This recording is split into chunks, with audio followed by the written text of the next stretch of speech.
வாழ்க வளமுடன். ஐவி அருணா பேசுகிறேங்க. தினம் ஒரு இயற்கை காட்சிங்க. இன்றைக்கி நான் பார்க்குறது புளியங்காயிலிருந்து புளி எப்படி எடுக்கலான்னு பார்க்கலாங்க. அந்த புளியங்காய் கையில் அப்படியே தட்டினோம்னா அந்த மேலே இருக்கிற தொப்பையெல்லாம் அப்படியே உறிஞ்சி வந்துடுங்க. அப்படியே அழுங்காமல் கையில் எடுத்துக்கலாங்க. எடுத்ததுக்கப்புறம் பார்த்திங்கன்னா அந்த புளியை வெயிலில் காய வைக்கணுங்க. வெயிலில் காய வச்சா தானுங்க அது ஈஸியாக அதில் இருக்கிற விதையெல்லாம் எடுக்க முடியுங்க. விதை எடுக்கிறதுக்கு பார்த்திங்கன்னா கத்தியிலையும் எடுக்கலாங்க, அருகாமனையிலையும் எடுக்கலாங்க. இப்போ அருகாமனையில் பார்த்திங்கன்னா அந்த புளியை விதைக்கு சென்டரில் வச்சு கீறினோம்னா அந்த விதை பூரா கொட்டிடுங்க.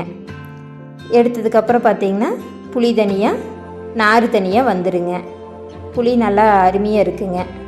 நார் தனியாக பிரித்து எடுக்கிற போது ரசம் குழம்பு இதுக்கு எல்லாமே நம்ம அப்படியே போட்டுக்கலாங்க. பிரித்து எடுக்கணுங்கிறது இல்லைங்க. எவ்வளோ அருமையாக இருக்குதுன்னு பாருங்கள்.